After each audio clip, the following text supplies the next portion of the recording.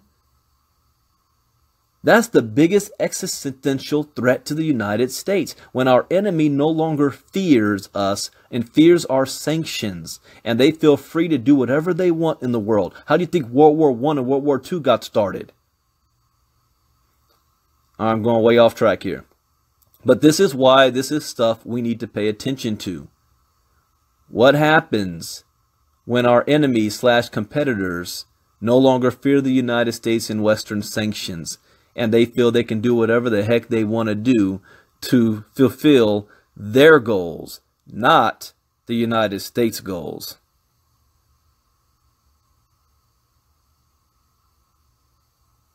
You're absolutely right, Miss Cromwell. All right, let me go on to the next article. Let's see. We're going to talk about Bitcoin futures report shows bullish sentiment is in the air.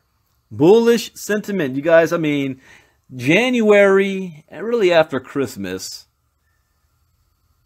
the crypto market has been not necessarily in a tailspin, but it had a huge market correction, and it's just sitting. You know, the bears are in town. It's sitting, and my theory of that is because 2018 is the Empire Strikes Back. All the top government agencies and regulatories and the SEC and all that stuff, they're all clamping down. So it's like the market is sitting back and waiting to see how this thing's going to play out before we move forward. But move forward it will. So, Bitcoin futures. Bitcoin and cryptocurrency markets in general have been bearish during the first month of 2018 after many digital assets reached all-time price highs this past December. A lot of people have been following the correlation between the newly added Bitcoin-based derivatives markets offered by CBOE and CME alongside Bitcoin spot prices over the past 4 weeks. Over the last few weeks, most of the Bitcoin futures contracts have been bearish, as traders forecasting the recent downtrend in value shortened the market.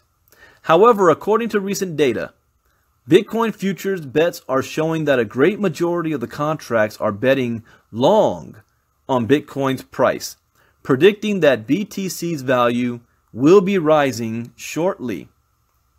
The introduction of the recent futures markets stemming from CBOE, CME, somebody's trying to call me, let me decline that so we can continue.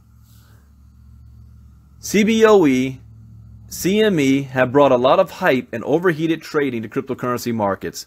Following the launches, Bitcoin's market value spiked to 19,000 per BTC, but since the new year, the currency has seen a 40% loss in value. You know, I don't consider that a loss in value. I think what you see right now is really what the real price of it is, because all experts predicted before the announcement of the CBOE and CME that it would reach at least 10,000 by the end of the year. The futures markets is what made it shoot up to 19K. That was all speculation. So you got to go back what the original forecast was, 10K. And right now we're over 10K. It's like 11,000 something right now. So it ain't too bad. Just a couple months ago, you guys remember when it was 3,000? I remember when it got down to 2,900 just a couple months ago. And everybody was excited when it broke 3,000. So, since the Bitcoin derivatives products began, the Commodity Futures Trading Commission has published reports on CBOE's market performance.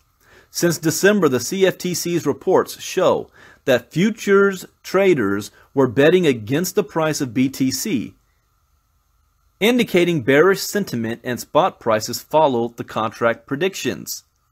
This past Friday's CFTC data tells a different story. Pay attention, as the contracts are overwhelmingly bullish, meaning CBOE traders expect the price to rise. Okay, I already stated it earlier. I am not a licensed financial advisor to be giving financial advice, but this is something you should pay attention to because you might make a move on this. Remember the old saying, buy low, sell high. This week's CFTC report shows that leveraged positions show 1,142 contracts are long, betting the price will rise, while only 518 contracts are short, betting the price will drop. See, when you go through training, especially our Bitcoin trading system, you're going to learn what a buy wall is and a sell wall is and how to read it and what that all means. The data is in stark contrast to the weeks prior when CBOE contracts bet way more short as contract counts indicated shorts overwhelmed longs 4-1. Even News Bitcoin.com's weekly trading analyst Eric Wall has the same inclination, as he says, I believe we are about to break out from an extended period of consolidation. I'm opening a medium-sized long position, saving some of my trading balance in case we do get a chance at 8K. So here's what he's saying. At worst, if it drops to 8K, he's gonna buy a lot. That's his baseline. He's gonna buy a lot because he believes it's gonna shoot up sky high again. And it's been in this consolidation for a couple of weeks now. Now, shorters prepare to be routed. The columnist Miko Matsumura from the Evercoin blog recently wrote how he believes individuals who short Bitcoin markets should be prudent, especially those who don't have skin in the game. For instance, Matsumura says that most futures traders, especially the ones trading CBOE and CME products, are all just speculators who just see the price action. Most don't understand that the limited downside to shorting is there's a lot of believers and individuals who see a buying opportunity during price dips. I agree with that. Says where those who short Bitcoin are weak because they don't actually believe in the value of Bitcoin. This means that many of them think the value can go to zero. No, it'll never go to zero. What they don't see is an army of holders and a mass of people who can't wait to get into Bitcoin at massively discounted prices, explains Matsumura. That's true. I agree with that statement. Matsumura's example can be confirmed by recent investors getting burned trying to short GBTC's stock and the millions of dollars liquidated from Bitfinex, and OKCoin. Traders trying to bet against Bitcoin's value every day.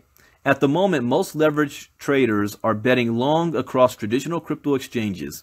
Bitfinex's leverage positions today show 26,982 long contracts and only 18,226 short consignments. The recent CFTC reports documenting Bitcoin futures contracts held on CBOE indicate traders are also not willing to continuously bet against Bitcoin. And this week, mainstream Bitcoin derivatives traders stemming from CBOE are predicting a Bitcoin price reversal is imminent. You guys hear that? Not coming from my mouth. It might be a good time to stock. I can't say that. All I'm saying is you take the information and you decide what you want to do with it. And if everything that I said sounds like a foreign language to you, because a year ago, if I were to read this article, my mind would glaze over like I'm reading Greek or something, or hieroglyphics. I wouldn't understand what any of this meant. But because I went through crypto education,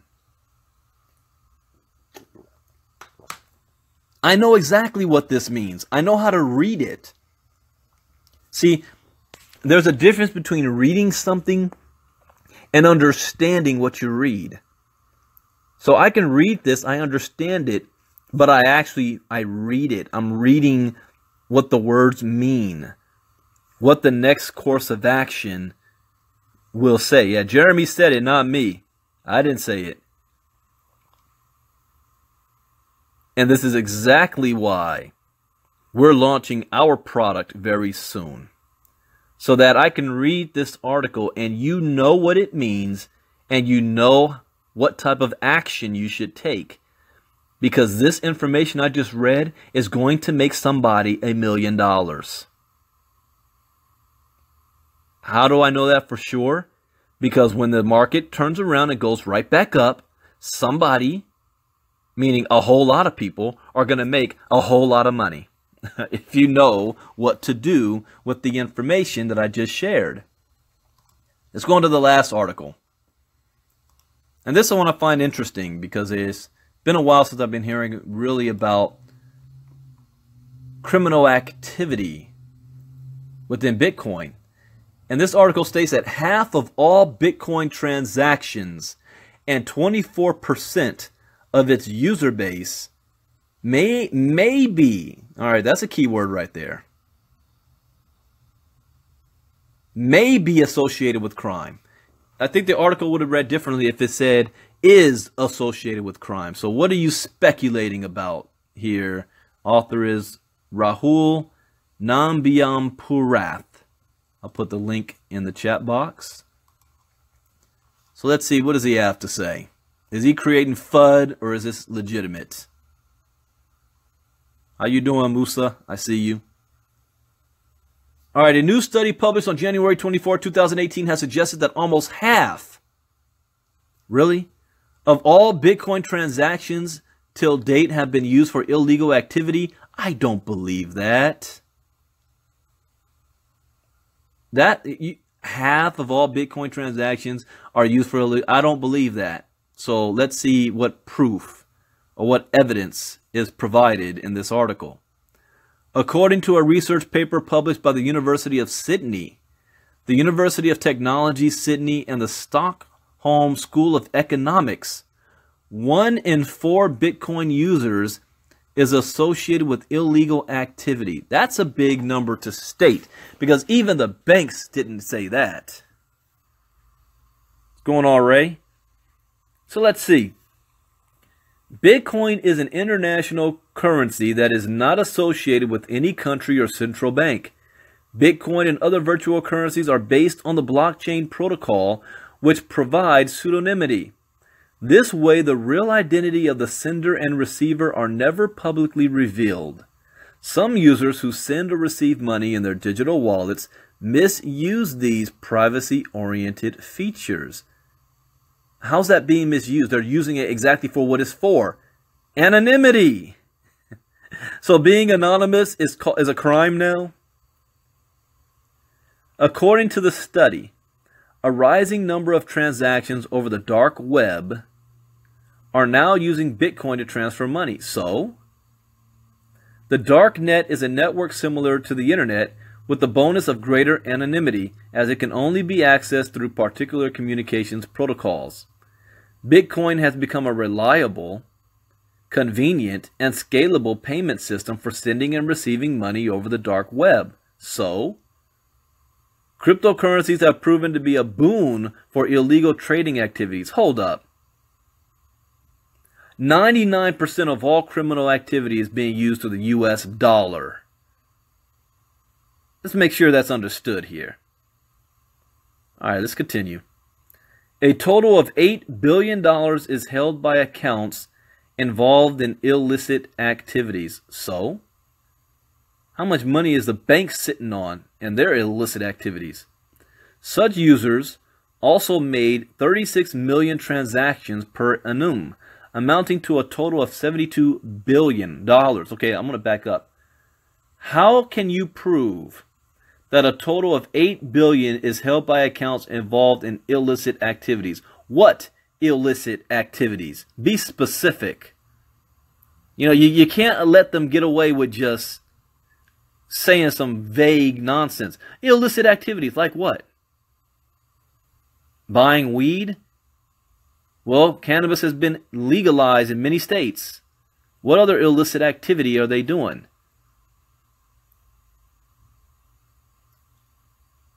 So countries across the globe have now begun taking stringent measures against cryptocurrency exchanges.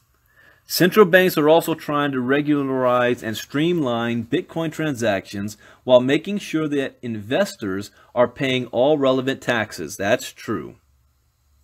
The research paper further suggests how authorities are trying to find ways to track these illicit trades. No. I'm telling you right now, they don't give a rip about the illegal transactions. Maybe ISIS.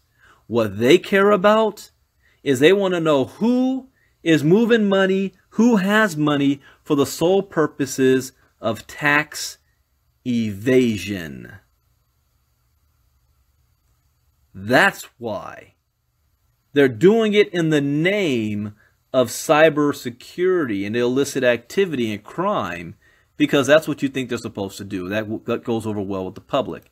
If they were to come out and say, yeah, we're tracking all this down because we want to know who's doing what, so make sure you guys are paying taxes, do you think the public's going to be fond of that?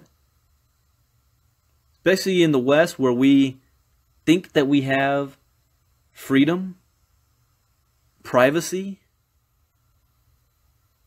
So, yeah, let's use the term criminal activity.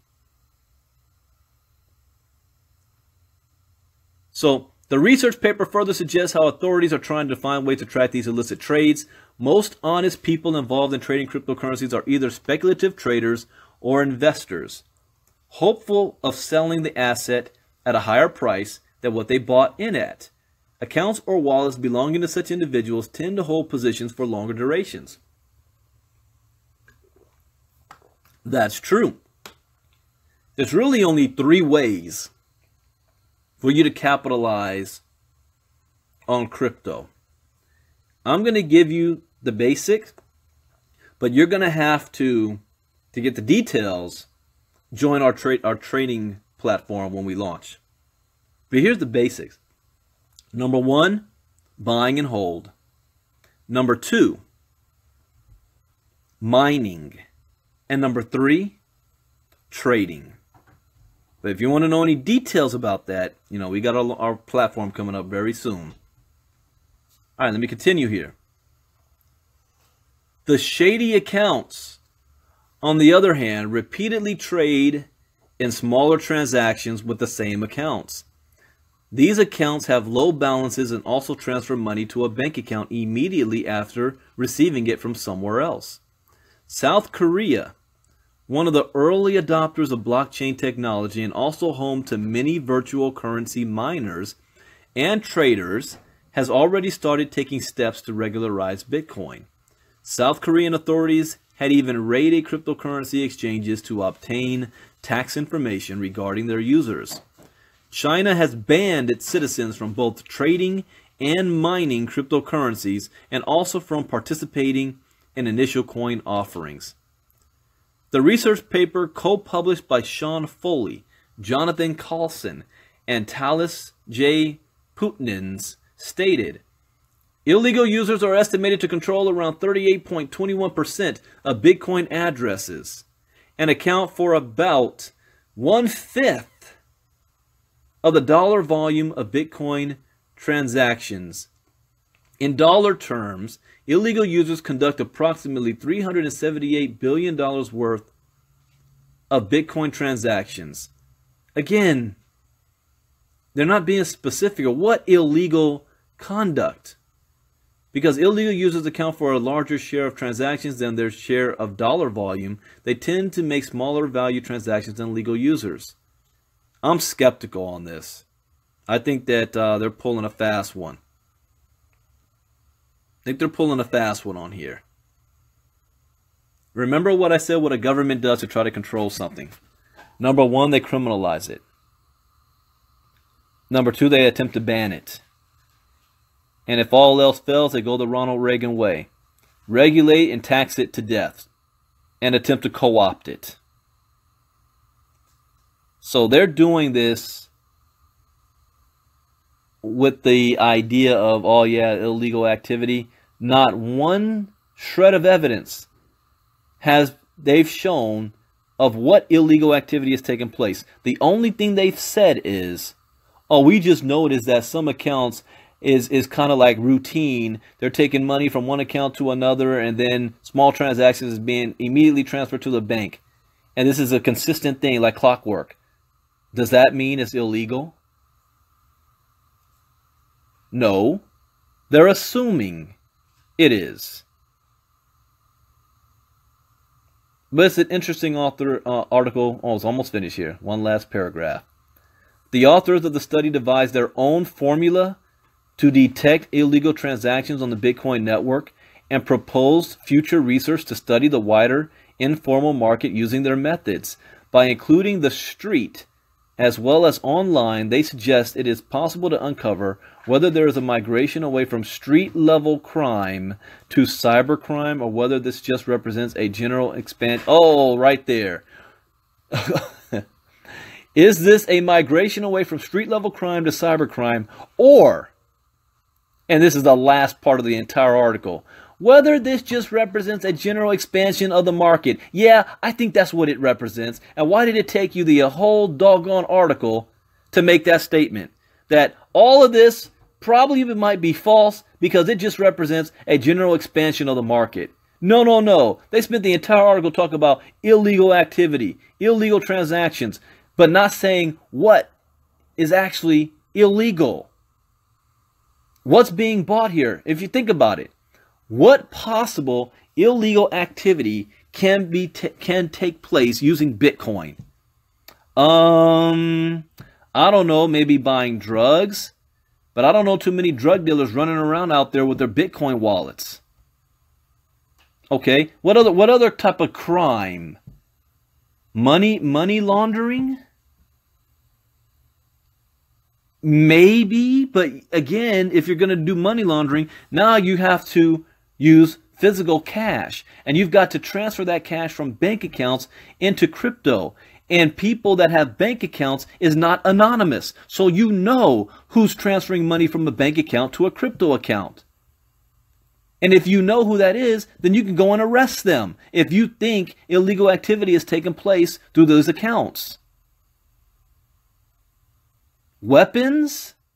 Same thing. At some point, you've got to transfer it to fiat currency. ISIS? See, this is where you got to be very, very careful on who you're listening to here. There's always a motive and agenda.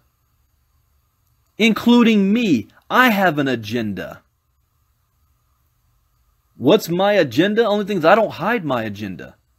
My agenda is I want to help as many people become crypto educated for my own selfish reasons. And you want to know what my selfish reason is? I want this industry to thrive, because if it thrives, I make more money. If you have a bunch of ignorant misinformed people out there investing money, and the moment they lose money or they don't understand something or they do something wrong because they're not educated, they're going to scream bloody murder and call everything a scam and bring a bad light onto my money-making machine. So yeah, I want you to be educated because it's going to help me make more money. I have no problem being transparent. No problem at all. Everybody has an agenda. You've got to be able to read between the lines and find out the agenda. And so in a couple of weeks, we will be coming out with something that the entire industry is going to be talking about. Everybody's going to want to be down with what we're doing. And everybody will have the ability to do so. See, there's three main points that I know that people want. And anytime you're in business or you're an entrepreneur, your job, if you want to have a successful business, is to solve the problem of the publics. What problem do they have? What's the demand that's not being solved, that's not being used or supplied? Let's supply that for them. So here's three of them.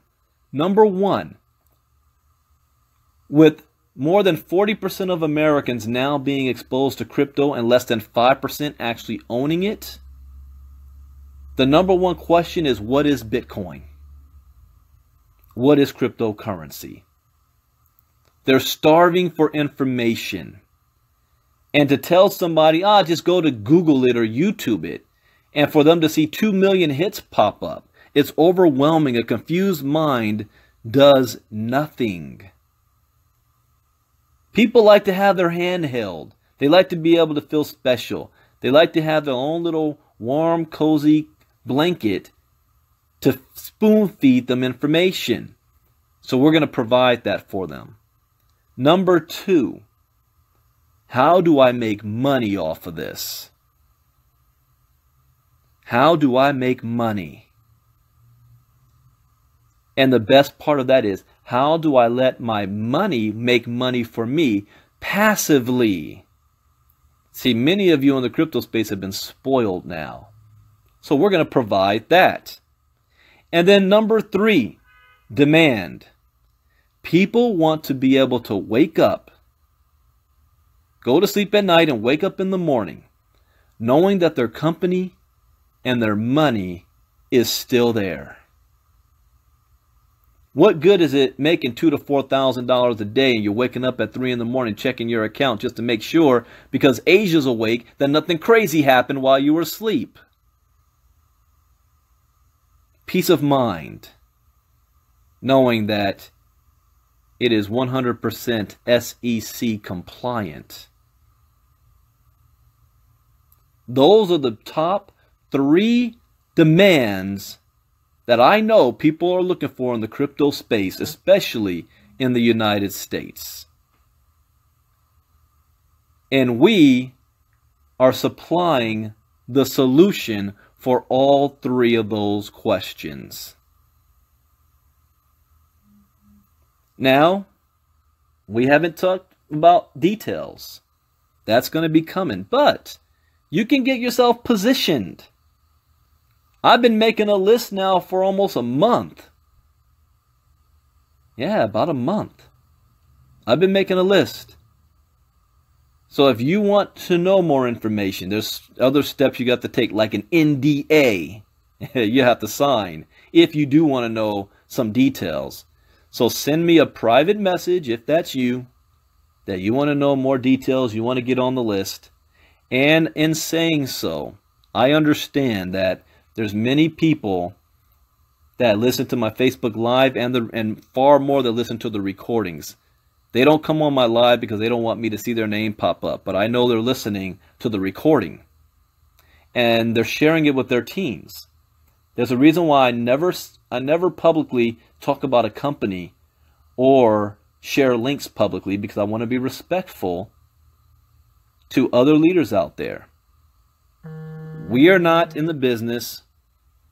We have no need to raid any other company, to steal your downline, to rip anything apart. See, we believe you worked hard to build your little crypto empire, your network marketing empire.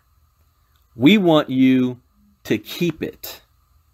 So, if you're part of another organization or a team or another company and you have an interest, go to them first and ask and find out if they are already involved, if they signed an NDA, or if they're on anybody's list.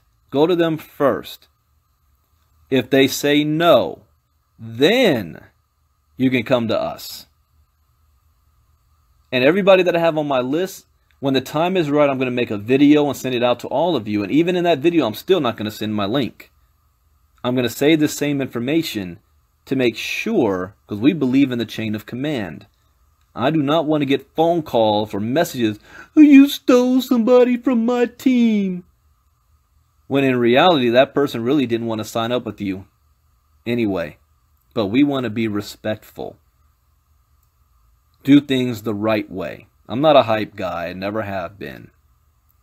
But I am very, very excited about what's going to happen in 2018.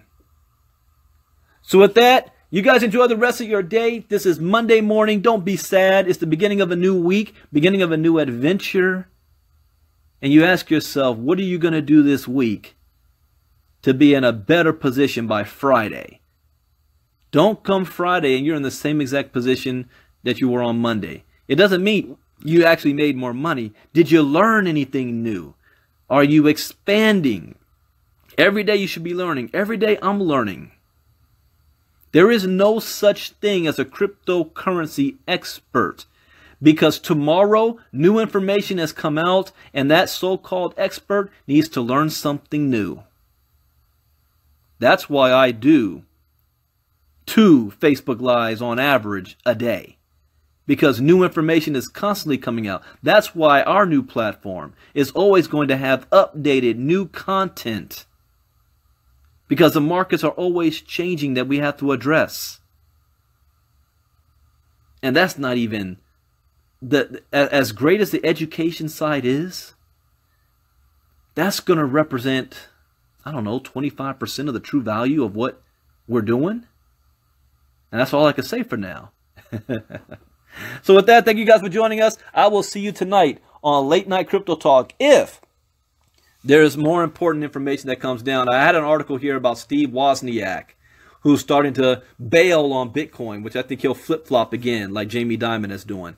But with that, you guys have a great Monday. See you all tonight. If you came on late, you want to go back to the beginning because I talked about Russia, the Fed coin. You don't want to miss that information. So go back and listen to the beginning. God bless. Bitcoin Brandon out. Bye-bye.